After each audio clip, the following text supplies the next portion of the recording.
Aujourd'hui, je voudrais vous présenter Yann Dulce, pianiste, compositeur, producteur, DJ. Passionné de piano dans un premier temps, qu'il apprendra entre autres de manière autodidacte, puis dans un second temps, son intérêt certain pour la musique électro. En particulier pour quelques artistes qu'il qualifie lui-même de dieux comme Daft Punk, le groupe R ou Saint-Germain. Ces artistes qui révéleront d'ailleurs le fameux courant French Touch. Dans cette discussion, nous allons découvrir sa manière d'aborder l'art en général, sa vision de la musique, mais aussi ses sources d'inspiration se trouvant en partie dans ses vinyles si chers à son cœur. Après de nombreuses années d'expérience au-dessus de son piano et de ses platines, Yann nous fournit ce second album, Dulce de Leche, ce qui signifie confiture de lait en espagnol. Jeu de mots de son nom de famille Dulce et métaphore subtile pour nous suggérer que sa musique est aussi douce que ce délicieux dessert.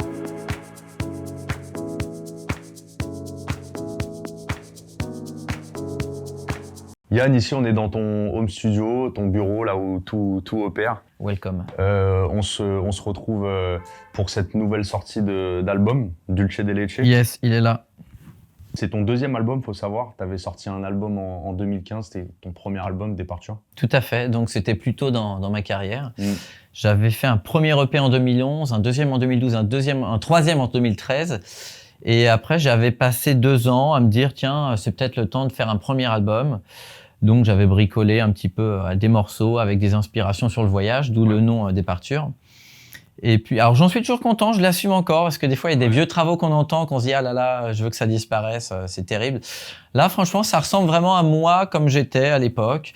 Sauf que 7 ans plus tard, j'ai mûri, j'ai vécu énormément de choses supplémentaires. C'est la continuité. T'as pas totalement fait un virage à 80. Non, c'est pas un virage. Je dirais que là, c'était les balbutiements. C'était les premiers pas de mon son. Et mon son, depuis, il a vraiment mûri. Je l'ai trouvé, je l'ai renforcé. J'ai fait de belles rencontres surtout qui ont permis de donner toute sa valeur au Dulce de Leche. Pour accompagner cette sortie d'album, aujourd'hui, on a la sortie du clip. On verra quand ça sort, mais c'est pas très grave.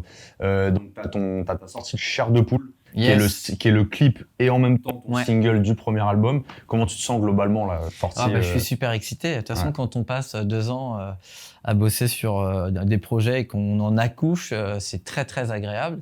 Une petite appréhension par rapport à ce que les gens vont en penser. Est-ce que ça va plaire? Est-ce que ça va passer inaperçu?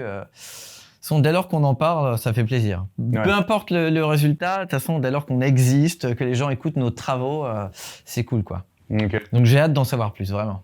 Écoute, ça fait plaisir. On va suivre tout ça, tu vois, au fur et à mesure. On se reverra, j'espère, tu vois, pour des projets.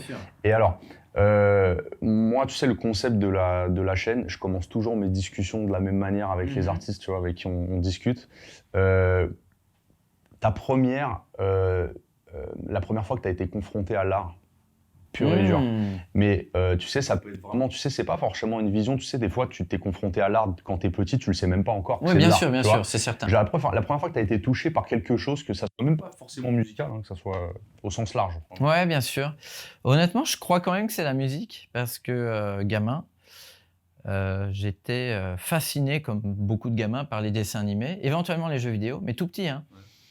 Mais vraiment, en fait, je réalise que c'est la musique des dessins animés et des jeux vidéo qui m'obsédait, qui restait, et j'étais transporté dans les univers de ces dessins animés et jeux vidéo grâce à la musique qui me restait en tête. Une fois que le truc est terminé, j'ai la musique, je la chantonne, et vu qu'il y avait un piano chez moi, mes parents avaient un piano parce que j'ai un frère et une sœur qui ont fait du piano, moi j'en ai pas fait, donc je suis le seul à en faire aujourd'hui, c'est toujours comme ça. Et en fait, je rejouais tout ce que j'entendais, même tout petit, avec un doigt, hyper mal, mais je rejouais les musiques de dessins animés. Parce que elles me fascinaient, elles m'inspiraient. Du coup, je voulais me les approprier déjà. Et de pouvoir les refaire, c'était un sentiment hyper agréable. Ouais. Donc, et en fait, en off, on discutait de toute l'image qu'il y a autour d'une musique, vice-versa. Ouais. Et toi, ça te mettait dans un kiff de rejouer tes trucs que tu voyais, ça te rappelait. Parce que tu as la musique, c'est des notes, du rythme, etc. Mais tu oublies en fait que la musique, c'est des notes et du rythme. C'est les ambiances, les sensations que ça procure, les univers potentiellement visuels dans lesquels ça te plonge. Et alors que ce soit là, c'était peut-être de la musique de dessin animé quand j'étais petit. Donc certes, ça renvoyait à l'univers des dessins animés. Après, ça a été des disques. Tu vois, tu as l'univers visuel des disques. Tu as toujours tout un aspect de rêve et de l'imagerie qui va avec chaque morceau qui fait qu'il y a des albums aussi légendaires, etc.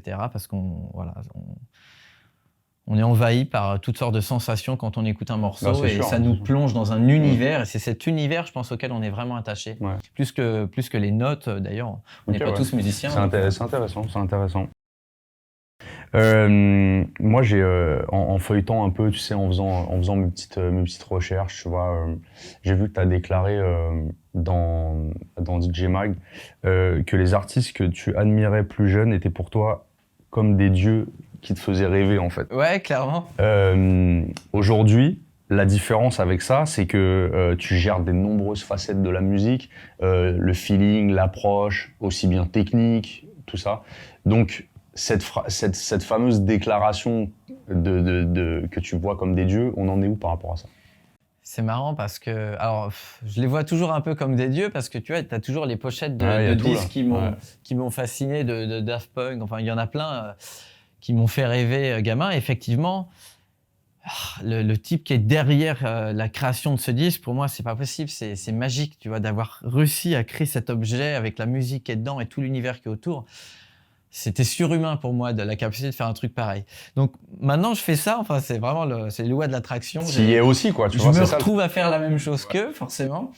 Et j'en ai côtoyé plein, surtout, de tous mes héros de toujours. D'ailleurs, il y a plein de disques qui sont signés parce que j'ai fini par les rencontrer, voire jouer avec eux, voire collaborer. Donc ouais, c'est magique, franchement. Mais alors, je suis toujours assez fanboy, hein, franchement, quand je rencontre ces gens, mais enfin, c'est tout ce rapport à la célébrité. Quand tu rencontres quelqu'un que tu admires autant, tu ne peux pas imaginer que cette personne elle dort comme toi, elle mange comme toi. Ouais. C'est vrai qu'on les voit comme quelque chose bien au-delà d'un être humain, mais vraiment comme une entité capable de créer des choses fantastiques qui affectent notre vie, quoi, parce qu'on est tous rythmés par des films, des musiques, etc. Et donc, les gens qui sont derrière ces projets-là, c'est surhumain. Donc, certes, maintenant, j'en côtoie, je les admire toujours autant. Mais enfin, ce qui me fascine, c'est que ça se trouve demain, peut-être que des gens vont se fasciner pour ma musique. Enfin, j'espère. Et puis, ça me semble inimaginable, en fait, que moi, ça se trouve un jour, je vais procurer la même chose à quelqu'un qui écoutera mon disque. Je trouve ça incroyable. Bah, en fait, le truc, c'est qu'en plus, moi, j'ai l'impression que c'est d'un point de vue extérieur, que en fait, des artistes comme toi, qui font, qui pratiquent leur art à un niveau, pour moi, professionnel. Tu vois, sans l'être pour autant, pas encore, ou il manque des petites choses, etc. Et c'est là de se dire, ok, bon, est-ce qu'il y a encore des choses que je peux apprendre de ces gens-là? Est-ce que, tu vois, c'est ça le truc, tu vois, c'est à quel niveau tu te mets, à quel niveau tu te places. Est-ce qu'on dépasse le maître à un moment? Ouais, c'est ça, tu vois. Je crois pas, ça dépend, je crois que c'est psychologique. Parce ouais, je crois que tu te dis jamais je les dépasse, ces mecs. T'as des gens que tu admires tellement que même si ça se trouve un jour tu vas connaître un succès plus grand qu'eux, je crois pas que tu les admires moins pour autant, parce qu'ils sont quand même ces personnes que tu as admirées. C'est dur à dire, je peux pas m'imaginer moins aimer Daft Punk, même s'ils ont arrêté le projet Daft Punk, par exemple, ils ont fasciné la terre entière. Pas que, hein, il y a d'autres gens que j'aime, mais bon, ceux-là quand même, ils m'ont peut-être marqué plus que d'autres.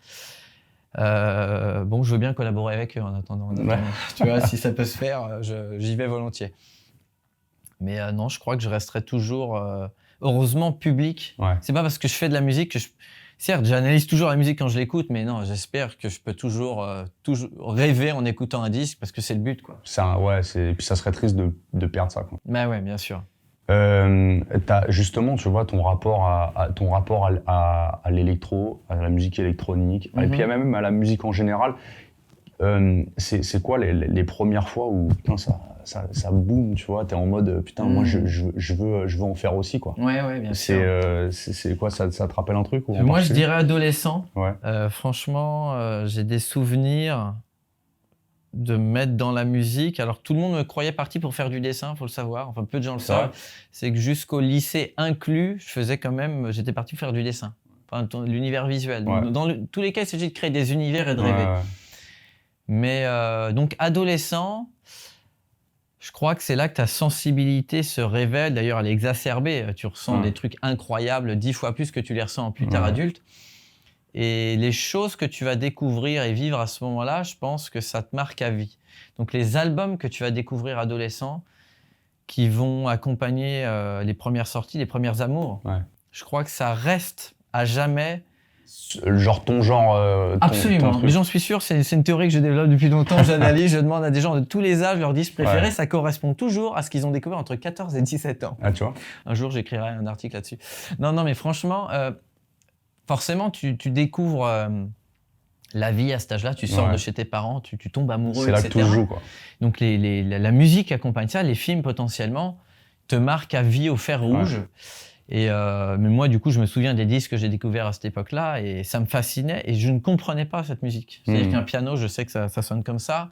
J'écoute un album. Parce que t'es pianiste de base, enfin, t'as vraiment approché la musique par cet instrument. Par le piano, clairement. Par le piano. Un peu autodidacte, puis après des cours, mais je connaissais vraiment cet instrument-là au départ. Donc quand j'écoute, alors certes, du rock, j'ai bien vu dans les vidéos, c'est des guitares et tout, mais la musique électronique, je me dis, mais qu'est-ce que c'est que ces sons? Qu'est-ce qu'on peut faire avec ça? Ouais, j'avais pas compris les synthétiseurs, les boîtes à rythme, je l'ai compris 10 ans plus tard. Là, j'écoutais cette musique sans comprendre de quoi elle était faite et ça me fascinait. Et puis tous les clips qu'elle avait avec, l'univers visuel était incroyable. En fait, c'est un truc hyper à part, quoi. Moi, tu vois, quand je regarde un peu, alors chaque musique, chaque courant musical a son univers, mais déjà, je trouve que au niveau de l'Europe et plus précisément la France, on est hyper bien placé à ce niveau-là. On peut être fier. Tu vois, on peut être vraiment fier de ce qu'on a, tu vois. Et du coup, le fait que, tu vois, d'être attiré comme ça par un truc, et être dans le pays où limite c'est le sport national. Enfin, tu vois, on y est là. Ouais, en house music, je pense qu'on est admiré partout dans le monde. Tu vois, et c'est là que tu te dis aussi peut-être qu'il y a un truc, il y a un coup à jouer ou même pas, il n'y a pas de calcul par rapport à ça. Ben, je crois pas l'avoir fait exprès. Enfin, disons que j'ai été influencé par une musique qui est typiquement française. Hein. Vraiment, moi, le courant qui m'a marqué adolescent et dans lequel je suis toujours très investi, ça s'appelle la French Touch. C'est vraiment quand les... Parce que la house, bon, c'est né aux États-Unis, c'est arrivé en Angleterre, puis c'est arrivé en France un peu plus tard. Mais les Français se sont appropriés la musique électronique, la house, vraiment, en y mettant une patte unique, vraiment, mais je sais pas, en samplant de la funk, en y ajoutant du jazz, etc. On a créé un truc vraiment unique qui a été nommé par les Anglais la French Touch, pour le coup. Moi, c'est ce qui m'a marqué. Et forcément, depuis ce moment-là, dès qu'un disque sort d'un producteur français, c'est écouté vraiment de manière différente par n'importe quelle personne autour de la planète. Du fait que ça vienne de la France, on a des attentes particulières parce que les Français s'approprient cette musique d'une certaine manière. Donc je dirais que c'est un avantage quand même d'être français quand tu fais de la musique électronique parce que on va peut-être t'écouter avec attention. Il y a une forme de respect comme en cuisine, on va nous respecter forcément parce qu'on sait qu'on est les... Voilà. Les gens vont sortir les petits mots qu'ils connaissent en français. Parce que voilà, on a su marquer la planète avec ce style musical. Donc, je suis pas objectif et puis je pourrais pas prétendre être le digne héritier de la French Touch, mais moi, clairement, c'est la musique qui m'a influencé. Et je vois bien dans les gens qui parlent de moi, ils m'associent souvent à ce courant musical quand même. Et du coup, j'en suis très fier, hein. Je le cache pas. Mais clairement, tu sais que moi, la première fois que je t'ai rencontré, même physiquement, et que tu m'as dit que tu faisais ce genre de musique, je me suis dit, putain, ça lui colle, quoi. Tu vois, les cheveux un peu longs. Ouais, je sais pas, tu sais, il y a même un truc... T'as un truc où t'es pas étonné, quoi. Tu vois, c'est marrant. Ça se trouve, c'est même pas, c'est peut-être inconscient ou. Peut-être, non, mais je sais pas, les lois de l'attraction, on devient ce qu'on fait. Ouais, clairement. C'est marrant. Et alors, tu vois, tout à l'heure, je te parlais de technique, je te parlais de toutes ces choses-là que t'as développées, tu vois, depuis toutes ces années. Quand t'arrives le matin sur ton piano, je dis le matin, mais je sais pas quand le soir. Quand tu arrives le soir devant ton piano et que tu te mets devant, est-ce que tu te sens en confiance avec ce que tu fais? Tu kiffes ce que tu fais? En ce moment, tu es dans une vibe où tu te sens accompli? Oh, je crois vraiment. Enfin, en tout cas, le piano, pour le coup, l'exemple est bon parce que c'est vraiment ce qu'il y a de plus authentique et réel. Tu vois, il n'y a pas de calcul quand je fais du piano. Autant quand je suis sur Logic, mon logiciel de production musicale, c'est du calcul. Je réfléchis à quel genre de sonorité je veux. Tu vois, je suis pollué par plein d'idées, sonner comme ci, comme ça, etc. Pour le coup, quand je fais du piano, c'est vrai, quoi. Je veux dire, je triche pas. C'est tes tripes, quoi. Et j'oublie même que je joue du piano. Je suis juste transporté par moi-même parce que la musique qui sort de l'instrument quand j'appuie sur une note, elle me transporte et ça, c'est vraiment magique, quoi. Pour le coup, c'est le côté agréable d'être quand même musicien. Parce que tu peux être musicien électronique, c'est-à-dire que tu maîtrises les machines et l'ordi, etc. Mais je suis content de faire du piano un peu depuis toujours parce que c'est une approche un peu différente qui est vraiment cool. Et tu connais des artistes, enfin j'imagine que ça existe, mais tu sais, tu suggères vraiment d'avoir un instrument dans ses skills où tu peux t'en sortir. Tu peux faire sans, hein, parce que tu vois, à la limite, le fait de ne pas être musicien peut être une limite, et les limites, ça suscite toujours encore plus de créativité des gens. Ouais. Tu vois, quand t'as plein d'ailleurs d'artistes, là je pourrais pas t'en citer en particulier, mais qui vont te dire qu'ils regrettent de peut-être ne jamais avoir su jouer d'un instrument de musique, mais peut-être que s'ils avaient su, ils n'auraient pas eu les idées qu'ils ont eues. Ouais. Le fait d'avoir galéré à pas savoir plaquer un accord, oui, c'est ça, ouais. Ils ont dû s'y prendre autrement, peut-être trouver de nouvelles idées. En fait, quand tu es limité, tu dois débloquer le problème avec de la créativité. Et tandis que le musicien, il va avoir une autre approche, mais je dirais pas qu'il y en a mieux qu'un autre. C'est juste deux approches différentes. Moi, clairement, j'ai une approche de musicien, c'est-à-dire que je pense vraiment en accord, en ligne de basse, les mélodies, les notes, je les vois dans ma tête. Même pour de la musique électronique, vraiment, je pense, j'entends l'accord, je sais quel type de notes il faut, etc. Vraiment par un calcul de solfège dans ma tête que je fais subconsciemment depuis que je suis gamin. Ouais, et puis comme je t'ai dit, tu développes un truc, tu vois, au niveau de la musique, au niveau de tes skills, ton instrument, ton truc, il y a un truc très feeling, très sans. Bien sûr, ça sans devient une calcul, extension quoi. de toi-même et sûr, tu t'exprimes avec ce truc-là et je dors trop bien après, quoi. Ouais. Et alors moi, tu vois, tu sais, je t'ai beaucoup parlé du Main Cool, tu vois, avec qui on bosse un peu, et moi, je peux pas m'empêcher de vous comparer. Bah ouais. Mais pas par rapport forcément à ce que vous faites comme musique, parce que ça n'a rien à voir avec ce que tu fais, mais tu sais, dans le truc de pas de plan B, quoi. Tu vois. Ah oui, il faut que ça marche. Et tu vois, et c'est pour ça que ce que tu fais et comment tu le fais, moi ça me touche beaucoup parce que mais vas-y, on va aller au front, on va faire ce qu'on a à faire jour et nuit. Mais ouais, non, mais c'est ça, en fait, c'est un projet de vie. Ouais, c'est ça. Il s'agit pas juste de chercher le succès, parce que le succès, il arrive pas, en fait, on le ferait pareil, tu vois. Ouais. Je crois même pas que, là encore, je peux me poser la question aujourd'hui, est-ce que ça va marcher et tout, parce que c'est des questions qu'on se pose forcément. Dès que tu sors quelque chose, tu te... Voilà, tu te mets en danger, tu partages ton truc avec le monde. Ouais. Mais en fait, la musique, je la fais dans tous les cas, hein, avec ou sans les gens, je crois que c'est une nécessité. Enfin, moi, j'appelle ça mon projet de vie, tu vois. Je peux avoir des gosses, je fais toutes sortes d'autres activités un peu partout, mais ça, c'est vraiment le truc, je crois, qui me définit, c'est que je fais de la musique et que je m'exprime en musique et que j'aime partager ça avec les gens et que je le ferai dans tous les cas, avec ou sans succès. Ok. Alors, pour revenir sur un côté un peu plus, tu sais, pour parler un peu de l'album, à quel moment tu t'es dit, tiens, là, j'ai envie de faire un deuxième album. Comment ça s'est dégoupillé? Parce que je sais que tu as fait beaucoup de collaborations avec des artistes qui est très typé électro, hein, tu vois, de mettre des voix sur des prods. Tu vois, t'avais cette idée-là dès le départ? Ou tu t'es dit, non. L'idée est venue en faisant.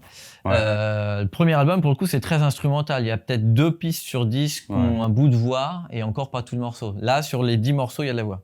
Clairement, c'est presque, c'est pas 10 chansons, mais pas loin, quoi. Alors non, je l'ai pas préconisé dès le départ. Je me suis même pas dit je fais un album, en fait. J'ai pas su que j'étais en train de faire un album quand je le faisais. En fait, c'est ça, tu vois, c'est que t'as sorti tes featuring. C'est plus ça. Au fur et à mesure. Ouais, en fait, t'as eu la période Covid. Donc, tout le monde sur la planète a eu plus de temps qu'il n'a jamais eu pour s'atteler à un projet quelconque. Moi, je m'ennuie jamais, donc j'ai toujours mis 1 million de trucs que j'ai envie de faire. J'ai profité de ce temps-là pour explorer plus mon art, donc peut-être développer des skills au piano, sur les beats que je fais, etc. Et je me suis dit, tiens, là j'ai du temps, puis ce truc a l'air de traîner vraiment. Donc il y a toutes sortes d'artistes que j'ai rencontrés pendant des voyages. J'ai vécu 7 ans à Londres, j'ai bossé au Club Med, donc j'ai voyagé, j'ai rencontré énormément d'artistes. Et il y a pas mal de gens, je m'étais dit, on est potes, on s'admire potentiellement mutuellement, musicalement, mais humainement aussi. Est-ce que ce serait pas le moment de leur envoyer des trucs que j'ai fait, voir s'il n'y a pas moyen de faire une collab? Et c'est ce que j'ai fait, donc vraiment au début du confinement.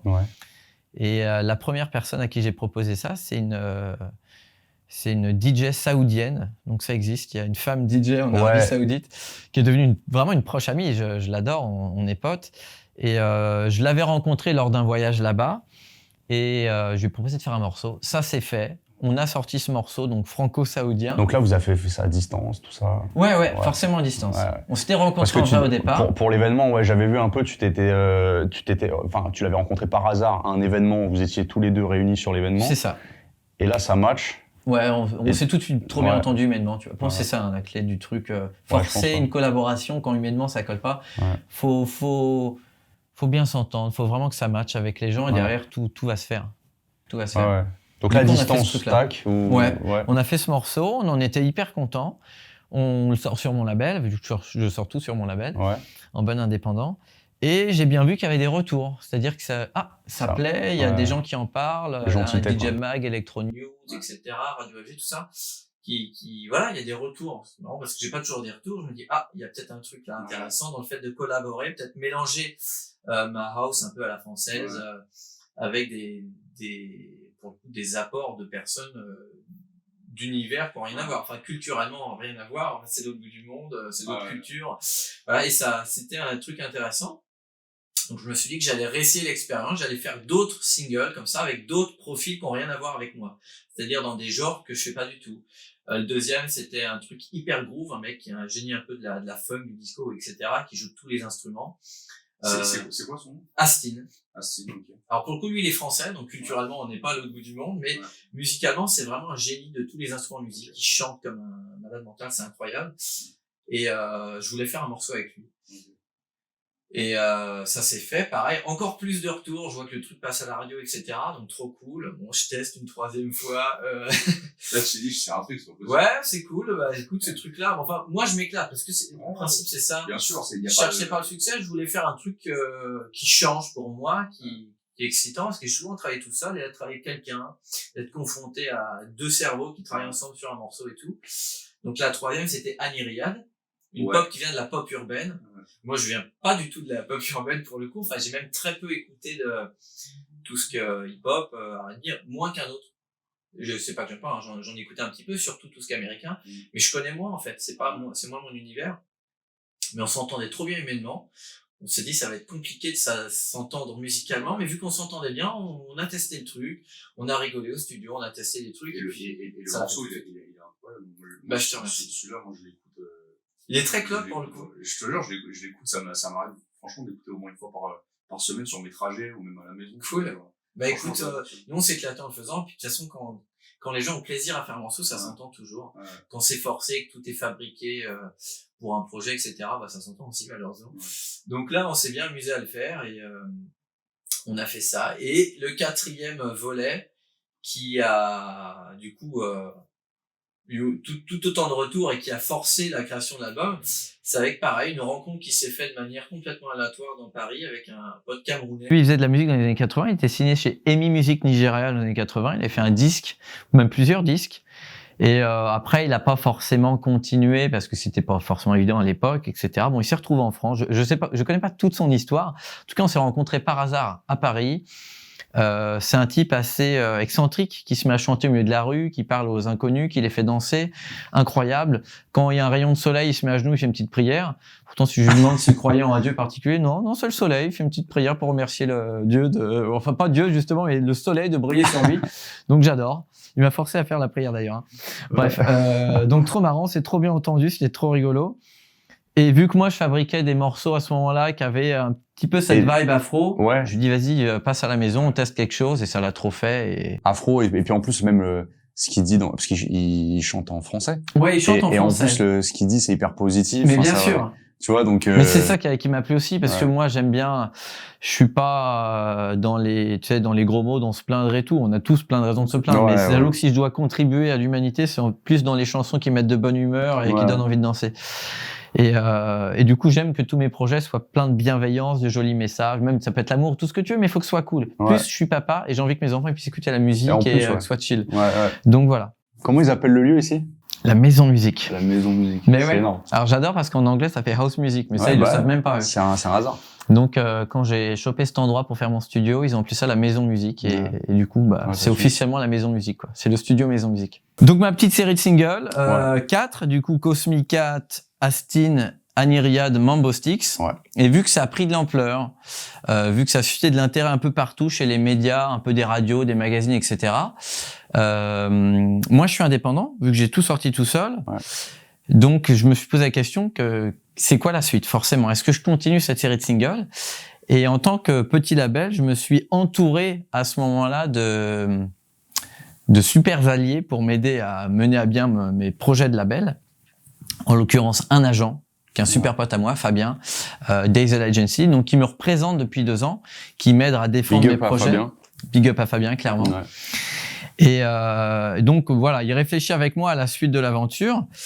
Donc ça, c'est un de mes alliés, absolument. Mince, j'ai peur d'oublier un allié maintenant, mais bon, il y en a quelques-uns. En tout cas, un distributeur. J'étais distribué sur toutes les plateformes depuis quelques années, c'est pas trop compliqué à faire. Mais là, en ayant des projets qui font un petit peu parler d'eux, j'ai voulu signer avec un distributeur qui fait digital et physique. Ouais. Parce que c'est le Graal d'avoir des copies CD, des copies vinyles, et que ça se retrouve chez les disquaires. Tu sais, moi, quand j'étais gamin, j'écoutais des vinyles, enfin des CD plutôt, à la Fnac. Ouais. Telle idée de se retrouver dans les mêmes bacs où moi j'écoutais de la musique, que d'autres gens puissent découvrir ma musique, c'était important. Donc je voulais que ça m'arrive. Bon, maintenant je l'ai parce que vu que voilà le projet fait parler plus de lui, j'ai réussi à convaincre Kuroneko, donc big up au distributeur Kuroneko, de signer avec moi une distribution digitale et physique. Et c'est un peu leur idée, c'est eux qui m'ont dit, bah, plutôt que de continuer la série de singles, ce serait peut-être pas mal de faire un album. Ouais, de concrétiser ça, quoi. C'est la suite logique, en fait. T'as des petits singles qui font parler d'eux. Donc, l'idée, c'est derrière faire un truc avec plus de titres, à retrouver les singles dedans, mais d'en rajouter pas mal d'autres. Et donc, il est là. C'est le Dulce de Leche, c'est l'album. Et du coup, c'est 10 pistes. C'est 10 collabs, tout simplement. Donc là, t'as vu, on voyageait un petit peu, ça continue sur cet album-là. Donc du Cameroun, ça part vers Bollywood, ça part à Londres, ça part un peu partout, avec des collaborations qui sont que des gens que j'ai beaucoup aimé humainement. C'est ça, humainement, ça t'a tout apporté humainement, musicalement, vous êtes tous éclatés. Et c'était intéressant de mélanger ma house avec leur style à eux, qui sont tous différents, et de faire un album comme ça. Énorme. Quant au nom de l'album, qui est un peu loufoque, faut reconnaître. Alors le petit jeu de mots là. Alors déjà, j'imagine toujours tous les concepts visuels en faisant la musique. C'est comme ça. Donc moi, je m'appelle Yann Dulce. Ouais. J'ai aucune origine hispanique. Je le dis parce qu'on pourrait croire. Mais donc je suis normand, je viens de Rouen. Mais Dulce, depuis que je suis gamin, t'as des potes qui m'appellent hey, Dulce de Leche, qui est un parfum d'Agendas, mais qui est aussi une pâte à tartiner qui vient d'Argentine. Ah ouais, donc ça vient finalement de. C'est une petite anecdote perso. On t'appelait. C'est un surnom qu'on m'a donné depuis que je suis gamin. De toute façon, t'avais quoi? Ça tue parce que tu sais, moi j'ai entendu un truc là il y a pas longtemps, l'année dernière, je sais plus quand, mais L'Homme Pâle il avait sorti son album, on lui disait pourquoi L'Homme Pâle, et il disait c'est moi qui me suis appelé comme ça. Et je trouve ça ringard de se trouver un surnom. Et, tu vois. Et en fait, du coup, c'est pour ça qu'il aimerait bien faire de la musique sous son vrai nom. Ah, finalement, il continue comme ça. Mais là, le fait que, donc en fait, c'est un surnom qu'on va donner, quoi. Mais tout à fait. Les gens les petits jeunes de ton Mais non, mais c'est pas facile pour un artiste déjà de savoir s'il fait de la musique sous son vrai nom ou pas. C'est compliqué. Moi, c'est une question que je me suis énormément posée à un moment, et au final, j'ai gardé mon vrai nom parce que j'avais peur de changer d'avis, quel que soit le surnom que je me trouverais, de changer d'avis. Donc, je fais de la musique sous mon vrai nom, Yann Dulce, ce qui m'oblige aussi de faire une musique qui me ressemble, tu vois, que j'assume maintenant et dans le futur. Et mais bref, pour le nom de l'album, je me pose la question, un album qui reprend mes singles, faut que ça me ressemble. Et puis moi, j'aime bien quand ça vient d'un truc authentique comme ça. J'ai pensé aux surnoms qu'on m'a donnés dans ma vie. Il y en a des vraiment débiles, mais celui-là, je le trouvais marrant. Dulce de Leche, parce que déjà, Dulce de Leche, la pâte, elle est délicieuse. Hein. C'est de la confiture de lait en français. C'est trop bon. C'est doux. Et le mot doux me plaît bien, sweet. Et ça colle bien à l'univers. Ça colle trop bien à la musique. Parce que je vois bien dans ce que les gens disent de ma musique, dans les revues qu'il y a pu avoir, c'est qu'il y a une certaine douceur, parce que c'est chilled, tu vois, c'est vraiment relax, c'est plutôt début de soirée, c'est estival, ça met de bonne humeur. Donc le côté sweet me plaît et correspondait complètement à la musique. Donc là, je me suis dit, allez, c'est parfait ça. Tout coïncide. Et en plus, c'est ce que tu m'expliquais en off par rapport aux couleurs choisi. Et oui. Ça, faut le dire aussi, c'est important. Mais oui. Non, parce que moi, j'ai une espèce de rigueur dans ma tête pour que tout soit cohérent et logique. Donc, le single avec Cosmic Cat était de couleur bleue. Avec Astin, c'était orange. Avec Aniriyad, c'était rose. Et avec Mambo Stick, c'est jaune. Ouais. Donc, forcément, je me suis dit, il faut absolument qu'il y ait un clin d'œil au single dans la pochette. Ouais. Comment je vais faire pour retrouver ça? Il y a trop d'idées pour un seul projet. Ouais. Et puis, je l'ai fait avec mon meilleur ami, donc Julien. Big up à Julien aussi. Ouais. Je lui ai dit, il me faut absolument réaliser un vrai faux pot de Dulce de Leche. Donc c'est lui qui a réalisé mon idée, qui lui a fait donner vie. Il m'a fait un vrai faux pot de Dulce de Leche. Il est fort. Et puis de toute façon, il m'aide avec tout l'univers graphique de mes projets. Les idées viennent toujours de moi parce que j'ai des idées pas possibles et que je suis un tyran. C'est-à-dire qu'il faut absolument que c'est pas du tout possible Non, mais c'est de ton- pas aller au bout de mon idée, quoi. Ton storytelling est précis, tu sais Bah ce voilà. que tu veux, C'est tu ça. sais où tu Faut que ce soit vas, ça. et puis c'est Mais je énorme. me fais aider de vrais alliés pour aller au bout de mes idées, quoi. Charmé. Voilà, donc ça arrive. Ça arrive pour goûter bientôt. C'est le 4 novembre. 4 novembre, voilà. 4 novembre, et puis vous pourrez goûter à cette recette et danser avec moi à la launch party d'ailleurs. La lunch party. Très important. Launch party, donc au Café Club de Paris, le jour J, le jour de la sortie. On fait une grosse soirée avec beaucoup de mes collaborateurs qui seront là ce soir-là, coproducteurs. Il y aura de la presse, il y aura des artistes, il y aura des chanteurs. On sera là. Il faut venir. Ouais, on sera là.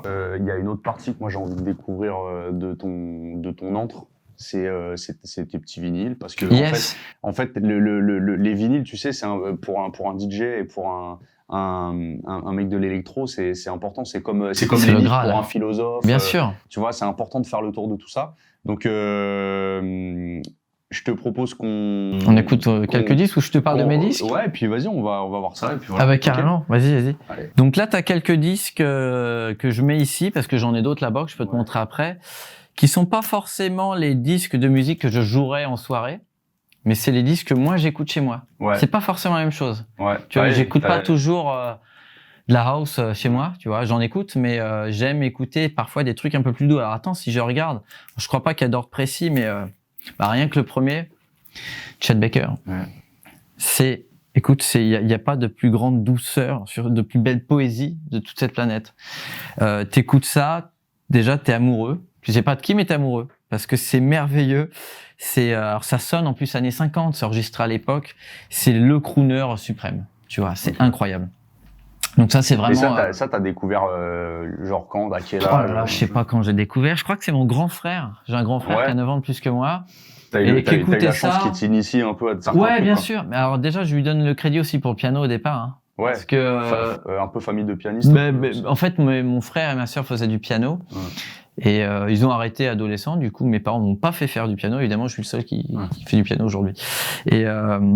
Mais vu qu'il y avait un piano, mon frère, qui est hyper cool, me montrait ce qu'il savait faire et du coup, je faisais pareil que lui. Tu vois, par mimétisme, je l'imitais. Donc, il a toujours une certaine influence sur moi. Donc, quand il a écouté des morceaux, il m'a dit écoute ça, tu vois, ça m'a toujours marqué plus. Et là, pour le coup, il m'avait initié à Chet Baker en me disant que c'était vraiment un truc poétique incroyable. Effectivement, si tu veux te dépolluer la tête de tout problème qu'il y a sur Terre, t'écoutes Chet Baker et je pense que t'es refait. Faut savoir que Chet Baker, en plus, il avait épousé je sais pas s'il avait épousé, mais il était sorti avec une Française quand il était jeune, une actrice française. Vous regarderez, c'est très, très cool. Qu'est-ce que j'ai là? Non. Alors ça, forcément, cette personne que j'ai épousée et qui est la maman de mes enfants, c'est le premier disque que j'ai fait en 2000, je crois. Alors le morceau Digital 2011, on a fait ce disque en 2013, je crois. Donc Digna. La pochette, elle est magnifique. Elle est cool, mais écoute, c'est issu d'un clip qui est sur YouTube, hein, vous pouvez aller voir le clip. Faith, écoute, on n'était pas encore mariés, hein. À ce moment-là, je l'avais rencontrée à Londres, elle vient de l'île Maurice, mais elle est anglaise, et donc, voilà, je t'ai vu tomber amoureux d'elle, etc. Donc, j'avais emménagé avec elle, et en faisant de la musique, etc., je l'entends chantonner, parce qu'elle n'est pas chanteuse au départ. Okay. Mais je l'entends chantonner, et je me dis, attends, il y a quelque chose là, il y a un truc à faire, viens près du micro, on essaye quelque chose. Et en une après-midi, on a fait ça. Énorme. En une après-midi. And it flows, and it goes, and I feel. And it goes, and it flows over love. Donc ce morceau, on y est hyper attaché, forcément, mes deux gosses l'adorent. Et ce morceau, je l'ai fait remixer par plusieurs potes. Donc Corkbrain, qui n'est autre que mon agent avant d'être mon agent, il avait un projet qui s'appelait Corkbrain. Carbon Kevlar, qui est la musique de la série Bref. Ok. Tu vois? Ah ouais, je vois bien. Ouais, okay. Donc à l'époque, t'avais la série Bref. Et puis d'autres pop, Reset et Four Eyes, qui sont des artistes de mon label. Donc ça, forcément, c'était un truc familial. Je m'étais saigné pour en faire un disque et j'y connaissais rien. Le mastering n'est pas très bon, mais l'objet, j'y suis attaché, je l'adore et j'en suis toujours fier. Il traîne chez des disquaires en France, en Angleterre, et voilà, c'est un objet rare auquel je suis très attaché. Alors attends, qu'est-ce que j'ai qui peut être très intéressant? Ah tiens, ça c'est pas mal. Pyramide, pourquoi? Alors, en termes de musique électronique française des 5-10 dernières années, t'en as un pour moi qui sort du lot, c'est Pyramide. Donc il a sorti des trucs un peu partout, sur son propre label, chez Kitsune. Et pareil, d'une grande douceur. C'est pas club, c'est vraiment une musique électronique que tu écoutes, d'une richesse de timbre, de mélodie incroyable. C'est vraiment un compositeur de musique électronique. Et j'en étais fan. Et il a sorti un single qui s'appelle Love on the Edge. Et il a fait un concours de remix. Et je fais partie des gagnants. Ah, d'accord. Donc mon remix est sorti avec son morceau. Puis on a sympathisé. Et au final, ce remix que j'ai fait de lui, eh bien, j'ai eu la licence de le rajouter à mon album. Donc, sur mon album Dulce de Leche, tu as en bonus track le remix que j'ai fait de Pyramide. Et j'en suis fier parce que c'est un artiste que j'admire énormément. Ah oui, c'est vrai, il me l'avait dédicacé, tu vois. Dédicacé, ouais. Voilà. Non, mais tu vois, ce genre de petite histoire, on adore, quoi. Bah ouais, écoute, Pyramide à découvrir. Voilà, absolument, il y a plein de beaux disques de cet artiste français qui nous fait honneur. Je vous dis que j'écoute pas que de la musique électronique. Hein. Henri Salvador, Chambre avec vue. Magnifique. Alors, on est un petit peu dans la cam Chet Baker. On est dans la douceur, on est dans le rêve, le voyage. Et tu vois, pour moi, ça me ressemble, tu vois. Quand tout ce qu'il y a de plus chill en moi, de la bienveillance, la foi en l'humanité, elle est là-dedans, tu vois. C'est clair. Là, t'écoutes ça, Le best-of. t'as envie d'être pieds nus, de faire des câlins ouais, aux ouais. gens, et t'es bien, quoi. Ouais. C'est juste là, c'est une douceur incroyable. Et en plus, le disque, il est bleu. Donc, t'as envie d'aller te baigner en plus. Super. Donc, Donc, tu vois. à son âme. Incroyable. Qu'est-ce que j'ai? Alors, attends, Caverne d'Alibaba. Ah, bah, Étienne de Crécy. Étienne de Crécy, Ouais. il est également. Tu l'avais Il mis est là, là-haut, tiens. ouais. Regarde, Étienne de Crécy. Alors, ça, c'est son album Tempo Vision, mais il a fait une compilation légendaire qui a fait le tour du monde. Vraiment, c'est un des pionniers de la French Touch. C'est un des mecs qui a vraiment donné sa couleur au son French Touch incroyable. Il a su se renouveler parce qu'il est toujours à la mode aujourd'hui, alors qu'il était déjà il y a 25 ans. Et j'ai eu la chance de faire sa première partie. Donc encore big up à mon agent de m'avoir booké en première partie d'Étienne de Crécy. Première partie à laquelle il m'a dédicacé mon disque de Super magnifique. Discount Mm. pour Yann Dulcet, Étienne de Crécy. Donc super cool et c'était une bonne soirée. Je crois que sur mon Instagram ou ailleurs, il doit y avoir des photos, vidéos Ouais, de ce set. ça doit traîner. Ça traîne. Mm. Et c'était voilà, une belle rencontre. Quand tu rencontres des gens dont tu es fan et qu'en plus tu fais un truc avec eux, c'est incroyable. Ouais, j'imagine. Alors j'en ai pas mal des disques. Hein. Là, il y en a qu'une petite sélection. Hein. Je vous dis que ça, c'est les disques du soir. Saint-Germain que j'ai vu en concert et qui est là. Parcells, j'en suis assez fan. Alors c'est vrai que Parcells, c'est un petit groupe. Donc t'as encore des mecs qui font de la musique avec des guitares, du chant, de la basse, de la batterie, etc. Ils sont tout jeunes, ils sont australiens. Et aujourd'hui, en termes de groupe un peu funky, un peu discoisant, c'est ce qu'il y a de mieux. Ouais. Vraiment, c'est les champions du monde. C'est tellement bien que Daft Punk, qui ont fait des collaborations avec au maximum 5 personnes dans leur vie, ils en ont fait une avec eux. C'est-à-dire Daft Punk a approché Ça annonce la Parcells, couleur, quoi. ça annonce la couleur. Ouais. Quant à la validation de Daft Punk, même qui sont tellement fans d'eux qu'ils ont voulu faire une collab. Donc ils ont J'imagine, fait une collab avec Daft Punk. Et moi, j'étais très pote à Londres avec la cousine germaine d'un des musiciens. Sérieux? Et Laila. Et du coup, elle me parlait de son cousin qui fait cette musique. Je les avais écoutés. On devait collaborer ensemble. On s'était envoyé je devais remixer un titre à eux avant qu'ils percent. Entre-temps, Daft Punk me double et leur propose de collaborer. Ils m'ont vite oublié. Voilà. Mais je les ai vus en concert. Ils sont incroyables. Faut quand même les découvrir. Et alors, attends, tu remarqueras le respect de l'objet. Hein. Depuis tout à l'heure, je sais pas si vous voyez, il laisse le blister autour du vinyle, c'est important. Alors, je sais pas si c'est du respect ou si c'est une sorte de maladie mentale, mais tu vois, le blister, il est également sur mes machines. Ah, c'est vrai, Il est énorme. là. T'es Il ce est genre là. de gars qui laisse Ouais. le film sur l'iPhone. Ouais, ou- je pense que ça peut s'analyser en psychanalyse. Mais, écoute, je suis précautionneux. Eh ben, t'as raison, écoute. Voilà, j'aime Et pas abîmer les continue choses. à- Je ne cache jamais rien. Allez acheter l'objet, allez acheter le vinyle, Mais allez oui. acheter le CD, c'est important. Parce Pas que que ça quand tu meurt. écoutes un vinyle, écoute, tu es dans une écoute active, tu respectes l'objet, tu l'écoutes à 100%. Daft Punk, il n'y a rien à dire. Enfin, vous avez bien compris, j'ai dû en parler 10 fois dans la soirée. Daft Punk, c'est un peu... Je crois que tout mec qui fait de la musique électronique est fan de Daft Mais Punk. forcément, Et si t'es français, encore c'est plus, un peu ton mentor. Ce sont tes mentors. C'est le pape pour beaucoup de C'est incroyable ce qu'ils ont fait. De toute façon, à l'époque, voilà, tu avais la musique électronique, c'était encore quelque chose d'assez underground en France. Ça passait pas forcément à la radio et ils ont pris le truc. Ils ont peut-être été parmi les premiers à en vendre des millions aux quatre coins de la planète et à devenir peut-être les Français les plus connus de la musique électronique. C'est pourquoi ils ont d'ailleurs non pas un mais 2 disques sur le mur. Ouais. Il fallait marquer une petite marque de respect plus prononcée pour les Daft Punk. Bon, et de toute façon, j'en ai un paquet, j'en ai ici, j'en ai un peu partout. Air, Gonzalez, ça, Cosmo Vitelli. Attends, je sais qu'il y en a d'autres qui sont assez classiques pour moi. Ça. Alors ça, c'est une découverte plus récente. Et attends, parce que là, c'est écrit en japonais, mais j'ai oublié son vrai nom. Soichi Terada. Donc moi, je suis fan de Deep House. Ouais. Vraiment, musicalement, j'aime plus la Deep House que la House. La Deep House, elle peut faire danser, mais elle s'écoute aussi. Tu vois, elle est relax, elle est chill, elle est plus réfléchie, parfois un peu plus intellectuelle aussi. C'est sorti sur un label d'un pays du Nord que j'ai oublié, mais pour le coup, le gars est japonais. Voilà, Rush Hour Music. Et ça, c'est une découverte.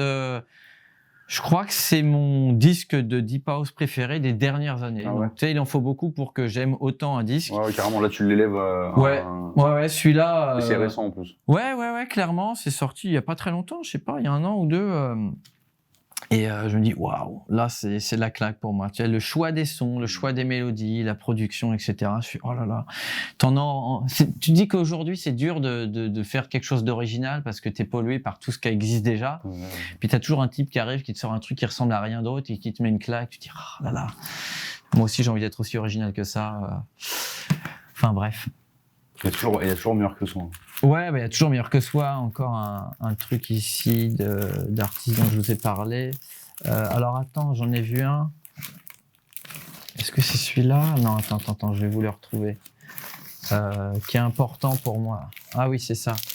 Alors ça, c'est un disque de Gonzalez. Gonzalez, souvent surnommé Chili Gonzalez, c'est un pianiste. Parce que moi, je suis pianiste, donc j'écoute le piano d'une certaine manière. J'ai vachement appris le piano avec Yann Tiersen, mais après, le pianiste qui m'a marqué, je pense qu'il reste mon pianiste préféré sur Terre aujourd'hui, c'est Chili Gonzalez. À savoir que Chili Gonzalez, c'est un mec qui a d'abord fait du hip-hop, genre qui rappait, puis qui a fait également de la pop, qui a percé dans le piano.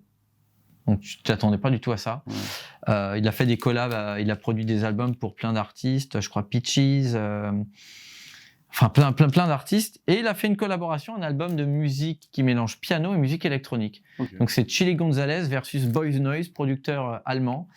Et donc ils ont mélangé le côté intellectuel du piano, les richesses d'harmonie. C'est le projet rêvé pour toi, ça. Mais ça c'est incroyable. Non parce que moi j'ai toujours eu le cul entre deux chaises, entre le piano et la musique électro. Là, c'est le mix de... Tous ceux qui mélangent les deux me fascinent, parce que c'est dur. Enfin, tu sais pas si tu mets plus de piano, plus d'électro, c'est quoi le juste milieu. Donc bon, déjà en piano solo, son album d'ailleurs qui s'appelle Piano Solo de Chili Gonzalez, faut absolument écouter. C'est un des meilleurs disques de piano qui existe de la terre.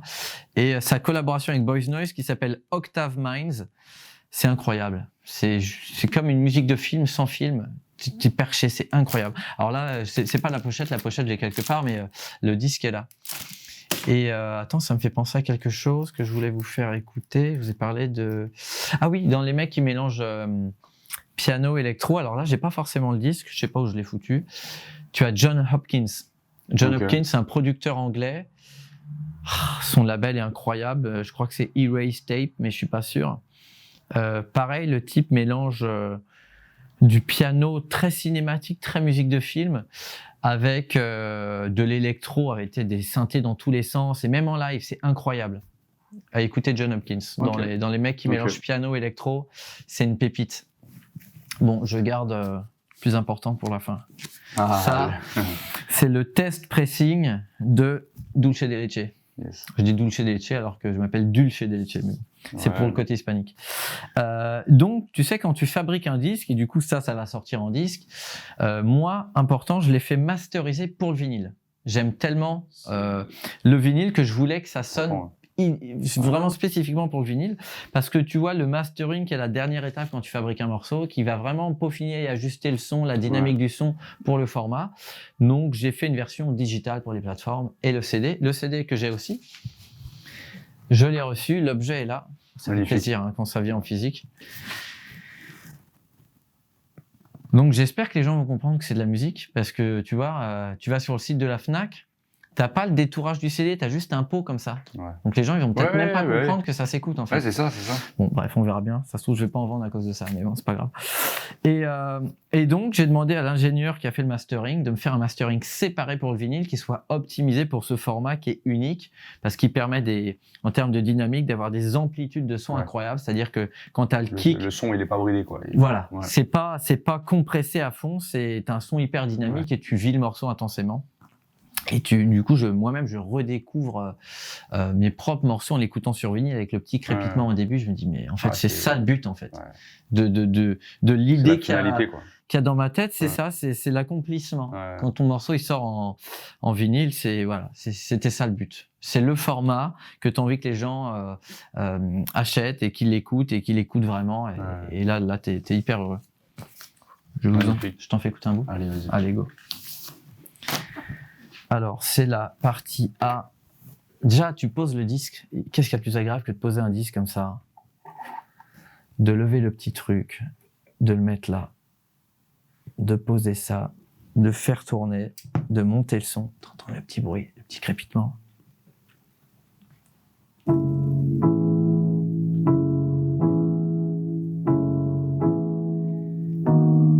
Donc ça, c'est l'intro de l'album. En exclu pour vous, hein, personne l'a entendu.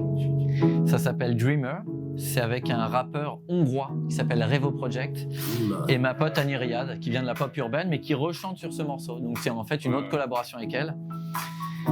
Et du coup, j'étais content que l'album il commence au piano parce que moi, tout commence toujours au piano, toutes les idées, c'est de là que je viens. Donc l'album il commence au piano. Signature. Exactement. Et la partie électronique, elle arrive progressivement. Et puis voilà, j'essaye de faire un petit peu, de mélanger toutes mes influences dans un morceau. Voilà, ça monte tout doucement. Et puis progressivement, ça devient club. Tu vois, tu as le fade in, tu as le fade du piano vers le club en 1 minute. Tu vois, dès l'intro, ça annonce la couleur de l'album. Et donc j'ai tout fait ici, tu vois, c'est composé, produit, mixé dans cet espace qui est mon studio. C'est la bas de cave. Là, c'est ma zone de confort, tu vois, c'est mon petit espace secret. Donc tu vois, là, ça part plus club. Donc tout est fait là, tu vois, je tire là-dessus. J'ai mon piano magique. J'ai l'ordi directement là devant les yeux pour bricoler, enregistrer. J'ai des petits synthétiseurs que j'utilise parce que voilà, les synthétiseurs, tu as un petit son un peu analogique, des petites idées qui te viennent, qui sont différentes. La table de mixage, un autre synthé qui fait des basses un peu chelou, la carte son. Enfin voilà, l'idée c'est que de créer une zone optimisée pour la création. Ouais. T'as ton univers, c'est important, ça démarre. Et Tout à bout de bras. Parce que voilà, l'idée c'est quand tu as une idée, tu perds pas 4 heures pour pouvoir la capturer, c'est que tout de suite, tu captures ton idée pour pas la perdre. Et c'est ce que j'ai voulu faire avec ce studio dans la maison de musique. Et puis voilà quoi. Allez, c'est tout pour l'album. Faudra découvrir le 4 novembre. C'est clair. Bah écoute Yann, merci pour ton accueil. On est ravis d'avoir fait ce petit projet avec toi. Merci à toi. Cette vidéo, cette nouvelle interview. Cool. On rappelle ton actualité, la launch party. 4 novembre. 4 novembre. Au Café Club. De toute façon, si vous me suivez sur les réseaux sociaux, je vais mitrailler d'artwork pour cette sortie. On va mettre tous tes réseaux. Yes. Et puis, c'est mortel. Bah, à bientôt. Merci beaucoup. Et puis, merci bonne continuation. d'écouter ma musique. Continue de nous délecter. Mais c'est cool, c'est avec cool. ton art et puis franchement, c'est un truc qui se partage de toute façon. Donc, tu vois, il y en a pour plusieurs là-dedans. Ça se partage avec les gens qu'on aime. Yes. À bientôt. À bientôt. Bon bah voilà. Ah oui, on va remettre dans. Non, tu verras s'il manque un truc. Tu feras une voix off. Ouais, voilà. Et donc c'est bon.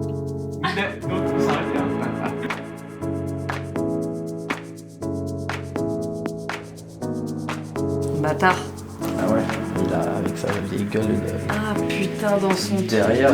Non mais allez go, c'est clair.